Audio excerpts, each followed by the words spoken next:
Here's a thought that I've been kind of playing with, and that is when I first got into real estate, listing agents were the cream of the crop.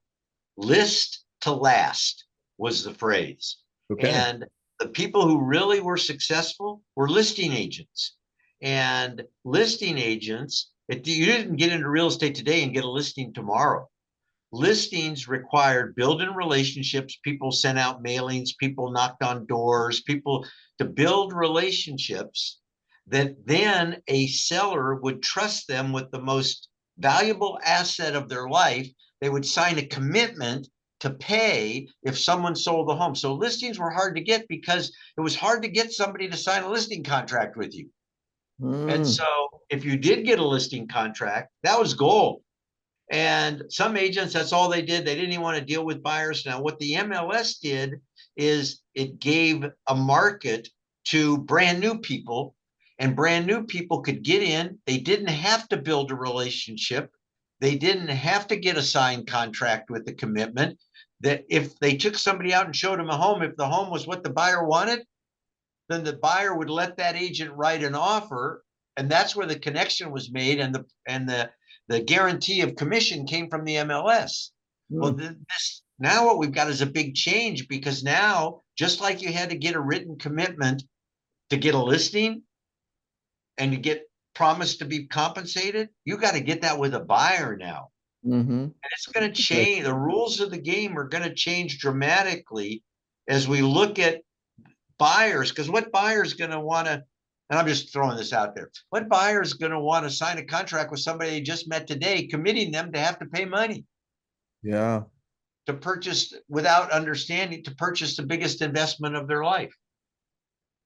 And so this is a big deal, what's taken place, because it's really going to require that on the buy side, you're able to communicate your compelling argument. Why should somebody allow you sign a contract with you? And in particular, why should somebody sign a contract with you committing themselves to payment unless you can somehow articulate how you're better than the other people that would like to do the same thing? So now what might become important is, hey, well, the reason you want me is because I've been in the real estate business 15 years. I've sold 2,000 properties. I save my buyers 10% of the purchase price on average. Here are my statistics. When I represent you in a real estate transaction, we on average get the property for so much less than the listed price. Here's my track record. Sign my contract. Are I've proven to you you that I'm worth it. are you inclined to tell buyers agents to get that type of agreement signed up front before showing property in comparison to that Zillow flimsy contract that was like, hey, we'll show you one house for free or something? Well, so I used to say, so I'm not sure where it will land, but if you're new in the business, the least commitment that you can pull from a buyer, the better chance you're going to get the buyer to give you the commitment. That's true. That's just true all across, dude. Right? True And all so we across. used to say, well, in the 90s, I had a course called How to List Buyers. And I think I told you it was on audio cassette tapes. And the strategy that I would teach was, they said, well, I can't ask them to sign a contract with me because nobody else is asking them to sign a contract. And what if they say no? I say, ask them to sign a contract for one day. So all you're doing is you're asking them to commit to you for one day or one afternoon or 3 hours. They say, I'm going to take you out and show you property. And Yeah. if you find a property that you're interested in, then wouldn't it be fair that I'm the person that earns the commission if you decide to buy this property? And I don't want to list you for 2 weeks or 3 weeks or six. I just want your commitment to me for this afternoon. Now, if a And buyer won't sign that, Mhm. I'm not sure you want to take them out. and the commitment from what you're seeing or hearing, what would that commitment look like? Besides signing, what would the financial commitment look like? Is there one? Well, that's where this gets a little complicated, but it would have to be, as John would say, readily ascertainable, And it Of might wait, be, wait. Of course, John would say that. right? I love that. Now I need a translation, though. Yeah, you have to be able to calculate what it is. Oh, damn. And but people who say, well, I'm going to get this commission, if the seller doesn't pay me, you have to. I'm not so sure that's taken as a step further. Yeah. And maybe it's, I'm going to show you property, and whatever I'm going to earn, whatever I can negotiate on the sell side from you. Okay. Because how many times have you taken somebody out and showed them a piece of property for weeks on end and never earned anything anyway? Often, unfortunately, often. Yeah. So then, Right. where does that leave us with the settlement as far as saying I'll get my money on the seller side? Because it's the least amount of it's the least amount of requests that you're asking the buyer, so they could say yes, right? So saying, hey, look, I'm still going to work this, but I'm going to get it from the seller, and the seller has to pay me. You already have to come up with an exact amount, right? So the seller is going to pay me 2% or 2.5% or 3 or X or a banana, whatever, right? Yep. And then if they don't, then say, what can you say? Do we know? Because then it says you'll pay me the rest, or don't worry about it. I You won't. could do it. Yeah, you could do either. Go ahead, John. Well, what we refer to in that scenario, developing an early relationship, but a casual one, is say, hey, what people really want, if you're just going to show them for the day, it's kind of like, you date before you get married. Yep. Okay. Yep. And dating means developing that relationship, which is a customer relationship, right? But the hang up is the clarification later, where it says, hey, if you have a buyer's agreement, you cannot take more money than you originally asked for. Yeah. So in But that you can take less. Yeah. yes. Well, then that So, would make sense then. and you could say, okay, if I'm going to sign a 90-day contract, here's what's going to happen. I'm going to ask the seller for you to compensate me. And we're going to do our best to negotiate that.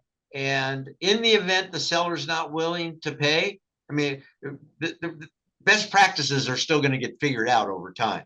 But in the event the seller, we can't ask the seller to pay, then I'm going to relieve you of any obligation to pay me anything above what the seller pays. Dude, that sounds like that. I'm just feeling it out, okay?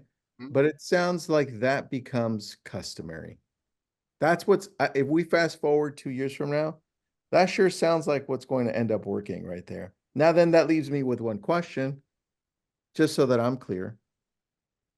On the listing side, I'm representing the seller.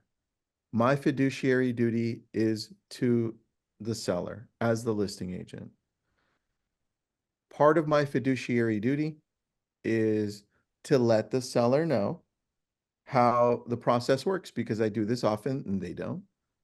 Part of me telling the seller this whole process is also saying, Mrs. Seller or Mr. Seller, if you want to sell your home for the most amount of money, we would need to bring in the most amount of buyers. Not only do we put it on the MLS and everywhere else, but we've seen in the past, and it's normal to think, that when you offer agents some type of compensation directly to them, you'll probably bring more agents with qualified buyers to possibly submit an offer to your home. Does that fall along the lines of fiduciary duty or not? Well, so I think I think it does. It does. Because part of what you need to do is to educate people as to what the process is. Yeah. And so one of the things that another idea I've been toying with, but I used it years ago, and that was, we have to it's in the seller's best interest that the buyer is represented, because the seller ends up with lower liability. Good point. The buyer finds the lender. The buyer is educated, coddled, taken care of by the buyer's agent. Yeah. And the opportunity that the buyer's agent, the buyer will slip away is minimized if you've got a good buyer's agent. Now, here's something else. Sellers believe only because we've conditioned them and the financial market has conditioned them, and because it's on the closing statement, people seem to believe that the seller pays the commission, when in fact the seller doesn't pay the commission. And we don't want to get in an argument whether the buyer paid, but the fact is the transaction, this is the way it's always been. The transaction pays the commission, Mr. and Mrs. Seller. You really don't pay the commission. The transaction pays the commission. Without a buyer, the buyer facilitates through financing the ability for you to sell your property. And so it just so happens that the commission appears on the closing statement, but didn't as an expense to the seller. But when we calculated what you were going to list your house for, didn't we kind of figure out what the costs were going to be? And so it's not you, the seller, that pays the commission. It's not the buyer that pays the commission. The commission is created because of the transaction. It's in your best interest as a seller to enhance, cultivate the transaction. And one way you can do this is by helping the buyer, who, by the way, is cash strapped because they're trying to meet your price. They're paying the down payment. If we do it this way, we include, you make the concession, it's included, the buyer agent gets paid. You didn't pay him, the transaction paid him. No buyer, no proceeds to the seller, and no commission. So a big piece of this, 2 years, roll this a couple of years down the road, is people who work with sellers are going to have to make the case and explain to sellers where the money really comes from. Yeah. Man, that's a really good point, actually. That I think we need to get ahead of. And we need to already start explaining, hey, let me break it down for you and explain. That's a really good point, actually. I didn't think of that. John? You know, we always have to be careful about using percentages or dollar amounts, you know, with these offers of compensation. What we can't do is we can't do the traditional one where you do the offer of compensation, you know, through the MLS. That's the one that's totally eliminated. You can't use the MLS for that. However, the industry is feeling that there are other ways in which you can communicate what the seller would offer as compensation. They can do it through ads. They can do it by putting on their listing broker's website. They just can't do it through the MLS. But I think that the Department of Justice, looking at that, would say, you know, we really don't want these offers of compensation to be revealed or advanced until we get to the transaction stage, where the transaction, the purchase offer, and it's which at that point it's going to be the buyer making the offer of compensation, which the seller can then accept. And so that's where the negotiation is going to take place. But I think that's where the resistance is going to be from the agents. They don't want that negotiation to happen at the purchase state. They want it leaves too much up in the air until the very end, right? Yeah. Right. Yeah. Right. But we have to work through this. So this is a message, Tristan, I think particularly to your audience, and that is the transaction is what creates the commission. Sellers are kind of thinking that they pay it, but we all know, and you know, buyers agents have been arguing for years, it's the buyer that creates the commission. Oh, yeah. But really, it's not either. It's the transaction. And we all know that the commission's been baked into the sale price anyway. So to facilitate a smoother market, people who list properties need to reframe who pays the commission. Yeah. And you reframe it around the idea, and it's true, that the transaction generates the commission. No transaction, no commission. It's the transaction that generates this. And so, and it depends on the market you're in, but as a seller, if we want to facilitate this transaction, then you're right. We want to incentivize people to bring offers. Mhm. And we expect that there are going to be offers from buyers and buyers agents that ask you to pay the compensation. Don't get all bent out of shape because somebody had the balls to ask you to pay. Just realize you're not really paying it. Yes. It's really coming out of the transaction, and all you're doing is you're facilitating this. And by the way, there's all these other benefits for that buyer to have their own agent, Yeah. right? And going to help them find the property, going to help them get the loan, going to walk them through the forms, going to do all the things they have to do without error. And if there's error, then their agent is liable. I, the listing agent, am not liable. And you, as my principal, you're not liable either. So the conversation with sellers needs to change, just as conversations with buyers needs to change. But you're Mhm. right. To me, if we kind of played this out a couple of years, if people realize this, if all of a sudden they came to the conclusion that, you know what, I really never really did pay the commission, it came out of the sale price, and it did appear on my closing statement. But you know, my agent figured all of this out ahead of time when they told me what my net was going to be in my seller's proceeds. And so now I understand it's the seller proceeds that are the most important thing, not whether or not I'm paying a commission to a buyer's agent. John, this is where it's a great idea to get the language of real estate back on the best sellers list for Amazon. That'll make my kids real happy. Oh, I love this. That's so good because I think I feel I have an urge to like go and take a look at all of the terminology and be like, what did I miss that I need to know now more? Like, this is nuts. I love it. I love it. I felt like the last portion of this was the podcast, so we'll just edit that out. We have a podcast for next week. That's 20 what minutes. I was thinking as well. Yeah, that was great. It just gave me more clarity. So thanks, guys. I appreciate that. All right. Little practice never hurts. Next week, and then I'll keep you updated as we grow the amount of registered people on this, but it's going to be fun. We'll have an audience, a live That audience. sounds great. We love it. And so you were going to go through Lab Coat Agents, get questions and stuff. That's a great idea. We're going to do that. We'll probably get the top 4 or 5 questions, and then we'll go through them, and then maybe, How long a webinar will it be?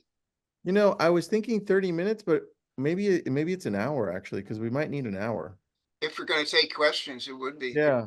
And I'll probably go through, like I said, lab coats and get like the top 5 questions. We may start with those Good way. Good because way. that may, honestly, that may take up the whole thing, right? Because that'll dive us into, I might pop up paragraph 58 and have you explain it, John, or I may have a contract question, Saul, and I may go to you. So Now, but you just raised an important one. You have the ability to post up on the screen in a webinar yes, contract language, because that's going to play into a lot of what we do.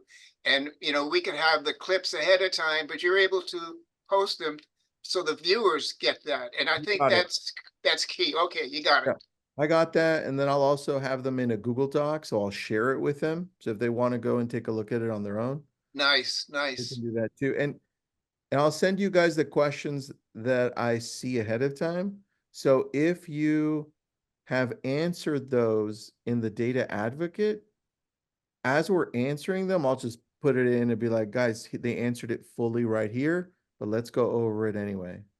And that way it drives more people there too. Well, that's perfect. I think we have a piece on like, how do you handle an open house? Because I think that's going to be one of the questions. That's a big one. And I Yes. can already tell you that's a big question Yeah. already. So I'll do my next article on open house, and I have a graphic for that, you know, a nice image. And also with a lot of the articles to use the image is important. And I don't know if you have a bank of We do. We have a company called Pexel that we pay. So we get all the rights, and also Midjourney creates copyright free images with AI. So we're good. Yes. Okay, cool. I gotta run, guys. Cars. We'll talk Yeah. soon. Thanks, guys. See Take you. care.